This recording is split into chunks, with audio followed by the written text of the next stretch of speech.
Today on the show, we have a software developer turned multifamily real estate investor. We'll hear his inspiring story on how he got started and how he helps investors get into real estate. All this more with my guest, Daniel Holmlund, coming up.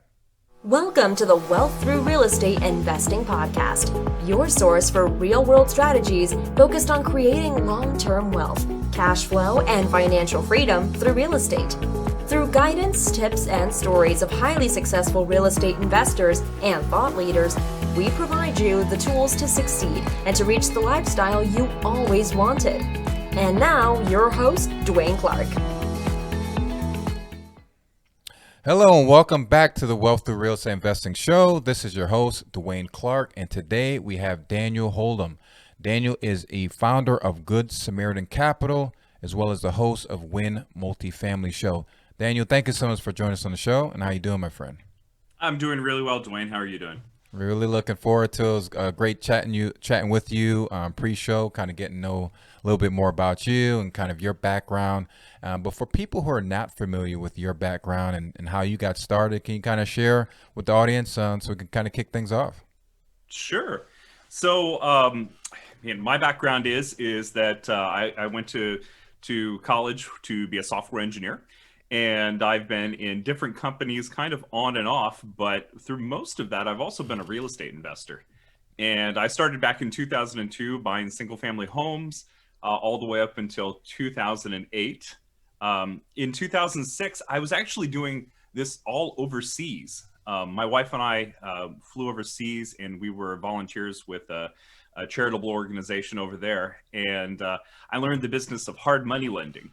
And I did hard money loans to rehabbers back in the U.S. while living overseas. And it was a really good way to kind of augment the support that my family had to raise for going and being part of this charitable group. And after 2008, the rehabbers surprisingly were not able to pay the money back after the big 2008 crash.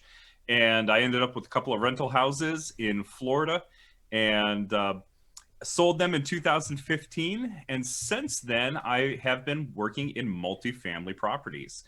Currently, right now, Good Samaritan Capital has over 850 units that we've partnered on as a general partner, and over 1,122 that we've invested in passively.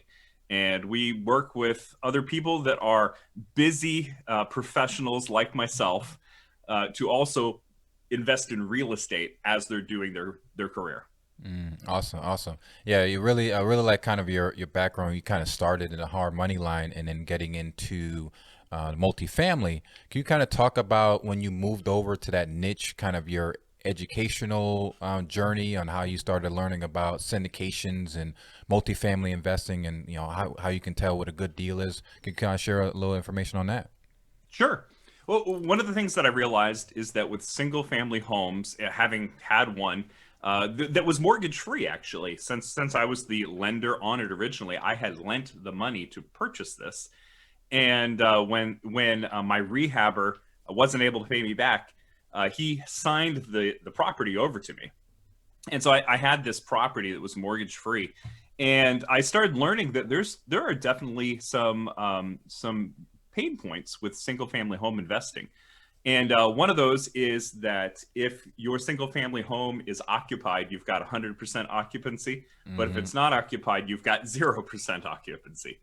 And multifamily, one of the things I realized there is that multifamily always has a normal occupancy rate. You tend to have, 90-ish% or greater if your property is performing well and is fully stabilized. And so being able to hedge my bets on occupancy was something that really attracted me to multifamily. The other thing that really attracted me to it was that you had to be, as a single family home investor, I could be kind of sloppy with the budgeting work. If I could pull cash flow out of the building, but maybe then if there was a really expensive repair, like the air conditioning going out, I'd have to take my own personal funds and put it back into it and buy that air conditioning unit and install it for the tenants. Whereas with a multifamily property, the whole budget is worked out ahead of time, and there is an allowance for CapEx expenditures. There's an allowance for per unit door items that need to be purchased on a regular basis. And so it if you have to do a repair on a single family home, it can actually kill your cash flow for, if you're buying a refrigerator, that might kill your cash flow for the entire year. Mm-hmm. Whereas with the multifamily property, if you're investing in that, your cash flow is much more dependable.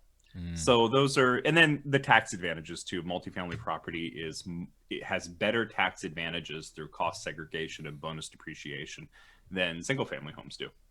So I kind of gravitated that way, and I could keep going into the story of how that happened, or we could talk more about the advantages. Where would you like to go? Well, yeah, I mean, you definitely laid out the case where investing in, large scale multifamily is the more practical approach, because you had mentioned like just little small things can, wipe out your cash flow or just disrupt things, or people who are just busy that, like yourself and many others who are listening to the show just don't have the time and the capacity, the resources to do that. So maybe kind of talk about your now current journey of working with busy professionals, a lot of IT professionals, getting them into syndication deals. So can you kind of talk about your process of, finding like a good sponsor or syndicator to work with your thesis on the making one that's credible, that will be a good steward of people's money, and then ultimately to the types of asset classes and markets that you ultimately would invest in. Yeah, you actually hit on one of the major reasons why multifamily is better than single family, and it's more of a practical experiential reason, and that is you have to have an entire team to run a multifamily property, and you have to rely on your team. Whereas as a single family home investor, you're doing it all yourself. And so being someone who works full time, I work at Intel. My job is to work with computer vision and artificial intelligence at Intel. I'm not really in IT per se. I'm more in community development, training, and creating custom solutions for companies that involve computer vision. And so I've got a busy day. And so Good Samaritan Capital is the way that I invest personally, but then I also go through and identify opportunities, apartment complexes that people can partner with us on. And so, number one, the first thing you need to be able to do is you need to be able to create a team. And as a passive investor, what that really means is finding people who are multifamily operators and getting to know them, getting to know, how they choose their properties, what types of properties they choose. At Good Samaritan Capital, we actually go for fairly large properties. We're looking at around 150 to 300 units and up. And we do this through partnering with, first of all, top quality operators who are already established in the market. We also usually partner with private equity firms. And just give you an example of this, we just closed on a 148 unit A-class apartment in Sarasota, Florida. And this apartment was about a $25 million apartment in total. We needed to raise about $10 million of that, which was our down payment and our renovation budget. And then a REIT came in and partnered with us for about 60% of that. So we had $6 million worth of the LP taken care of, and we raised the other $4 million. And it took us about 13 days to do. It was a popular investment, and it filled up quickly. And so the first thing you really need to do if you're a passive investor is get to know the people that are offering these investments and what type of product they go for. Yeah, there's definitely big steps there, because of course ultimately you want to find all the elements that you first trust them and be able to know that they'll be able to perform the job competently, and then of course their investment thesis matches up with your criteria and all of your goals. So that's some great tips there.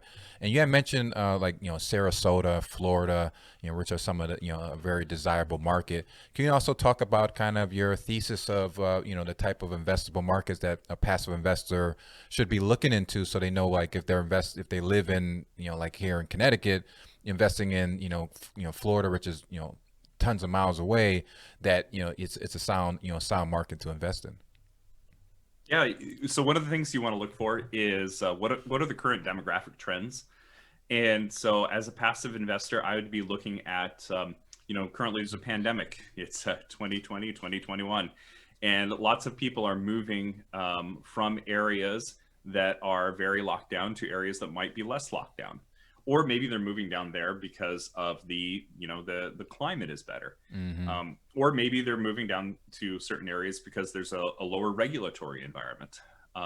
But overall, we've seen a lot of migration trends from northern coastal cities, so West Coast and northern East Coast, down to the southeast portions of the country and some of the Midwest. The Midwest has been picking up quite a bit. And over on the East Coast, actually Boise, Salt Lake, and some of those areas have been seeing some very strong demand for their multifamily product as well because of migration trends coming out of California. And so looking at the demographics and then looking for people who are already established in those areas. So I tend to invest mainly in the Southeast. Good Samaritan Capital has properties in Houston, Memphis, Fort Smith, Arkansas, Montgomery, Alabama, and now Sarasota, Florida. So we're kind of concentrated down in that eastern area. And we look for properties that, first of all, have good demographics, but then the execution of the business plan isn't solely dependent on the market conditions. We want to find a property that's rents are under market value, that we can go in and we can execute a business plan. And rather than the market conditions determining the majority of our risk profile, we want the risk profile to be on our execution, because we can directly control our execution and we can't directly control the market. So if we find a property that's underperforming in the current market and we go in and we fix the kitchens, we add in outdoor amenities, we can take the rents and move them to market rent. And that's how we create our investor return. And so one of my philosophies is always look for properties that you can improve the value of dependent on your own business plan, and you aren't externally the majority of your business plan is not dependent on the current market conditions. Yeah, you're not like a hoping and praying that everything's gonna go okay and things like that. Because Right. who would have thought of a global pandemic would have just kind of came and kind of altered, especially how people do businesses. And you had mentioned many of the states have more stricter lockdown protocols than others, and who would have kind of predicted the rollout of how long vaccinations and things like that could really adversely affect business. But what you can control as the sponsor, through your business plan and buying it right and be able to implement that to really kind of control more of your destiny rather than just hoping something would happen better in the marketplace. Yep. Absolutely. And then one thing that was really impressive about you is that you had mentioned as well working with a lot of busy professionals. So you created a large network, through your company as well as other networks where you guys are educating each other and sharing investment opportunities. Can you share what kind of gave you the idea to start that up, and how was you able to kind of grow it to that size that it is today? Sure. So it started with realizing that in order to be an active multifamily investor, I had to be able to add value to other people. And I kind of looked around and said, well, I'm based in Portland, Oregon, and so I'm not going to invest where I live. So I'm not going to be the boots on the ground operator. But what I can do is I can partner with other people on the other side of the country who are boots on the ground operators, and I can start to create a environment where we can raise investor funds and also just do general investor education. I think that's something that that the current we need desperately in this current market. So one of the things that I did was I looked around at my place of work, and I realized that there were a lot of different clubs at Intel. At Intel, if you want to be part of Toastmasters, there's a great Toastmasters club. There's an Intel choir. There's like Intel dueling piano clubs. There's all sorts of stuff you can get involved in. And two of those clubs, though, are the Stock Investment Club and the Startup Investment Club. And I realized there was no real estate investment club. So I went to HR and said, hey, there's a stock investment club. There's a startup investment club. I want to run the real estate investment club. And they kind of looked at me and went, okay, here's our rules. So, make sure you follow them, make sure there's no solicitation, that all the outside people are going through an HR process, all the things that you'll normally have to deal with in a large corporation, at least one that's cooperative. Hmm. Um, and so we started that club, and one of their conditions actually that was very challenging was that we weren't allowed to advertise it internally. There was no bulletin board I can go put a piece of paper up on and say, hey, there's a real estate investment club. It all had to be word of mouth. um, and so we started off in September of 2019 with the real estate investment club at Intel, and we were, for at least the first 4 months, I was pretty self-conscious. We probably had no more than 12 people show up for the first 4 months. It was really small, and we kept bringing in good speakers. And one of the things that I think helped contributed to our success was just having a regular cadence. We met every Friday at noon, and whether we had a speaker or not, or it was just a discussion group, we met every Friday, and people knew to expect it on Friday at noon. And so after about 4 months, we started doing some cross marketing. I went to the Stock Investors Club, I went to the Startup Investors Club, and let everybody over there know there was a Real Estate Investors Club. And I also went to a group called the Next Gen Professionals Network, which is the 20s and 30s professionals network at Intel. And after that, our numbers started picking up. And we just kept bringing in great speakers week after week after week. And currently today, we have a membership of a little over 700 people, all Intel employees. And we also are starting an off-campus club. And that's what REI for Professionals is that our network is starting to grow outside of Intel.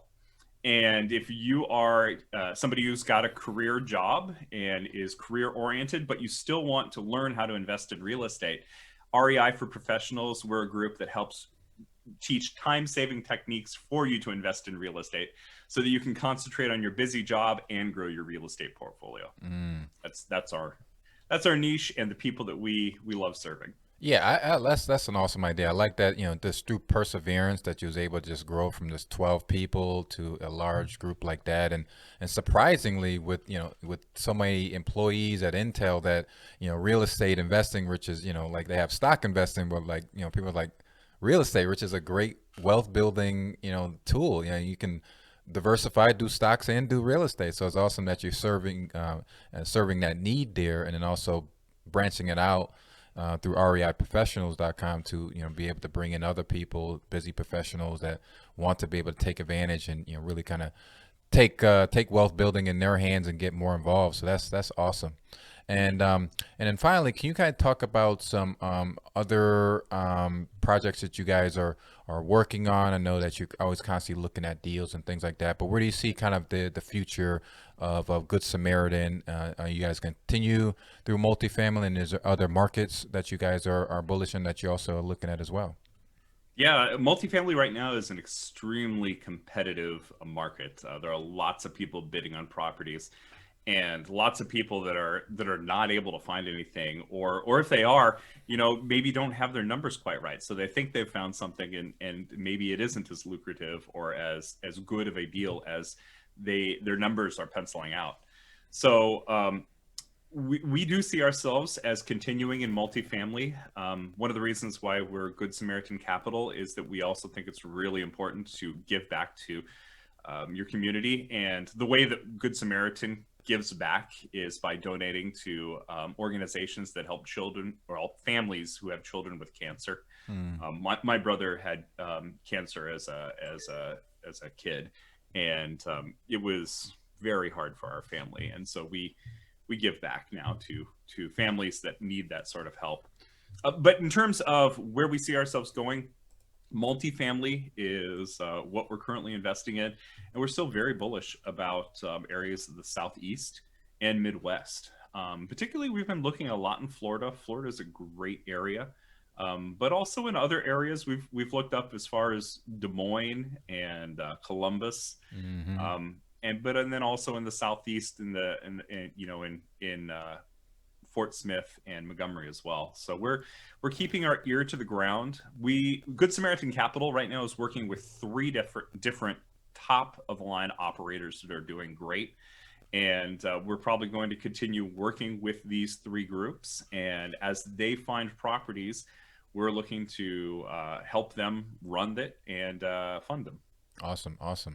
And then just kind of get a little bit to know a little bit more about you, and for our audience, can you kind of take us through typical work day, and do you have any special morning routines?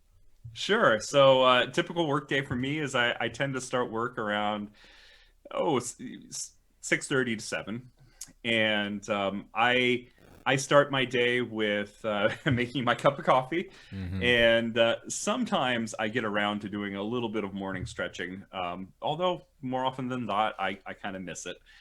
And the first thing I do is I organize my day. So I block out into half-hour segments, all of my day going all the way through about 5 o'clock in the afternoon.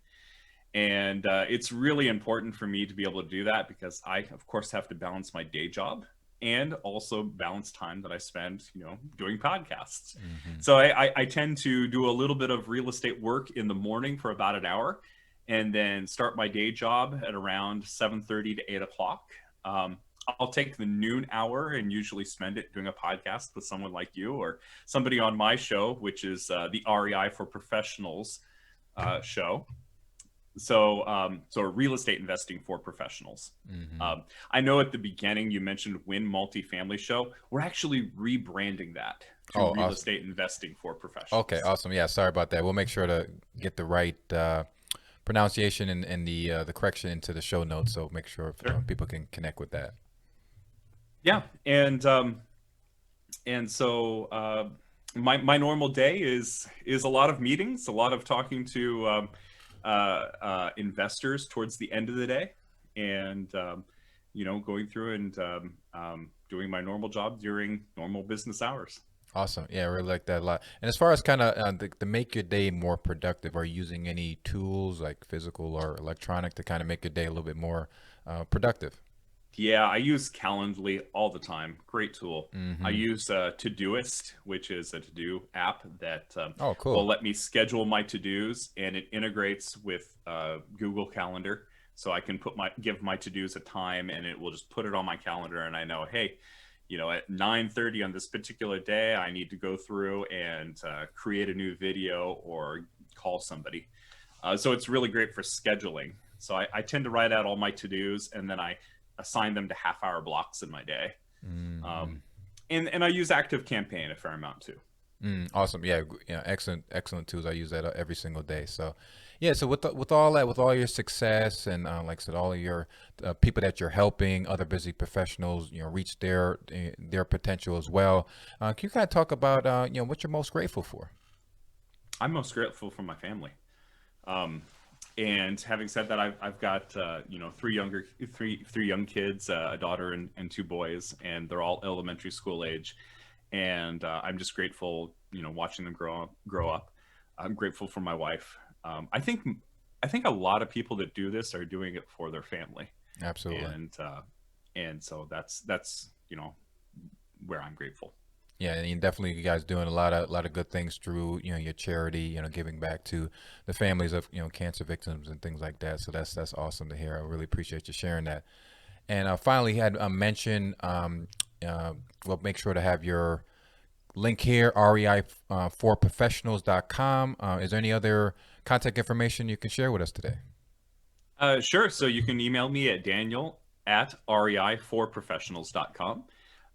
Or you can look directly at our website and get in contact with us there. Awesome. Daniel, it was a pleasure having you on. I really appreciate you sharing your story of, working at Intel while doing multifamily and doing your family thing. So it's like so much on a different plate, and it's very inspiring because, many people are in that same position, and you can also achieve the same way. So I really appreciate you doing that, and I look forward to connecting with you again soon. It's great to be here, Dwaine. All right. Take care, my friend.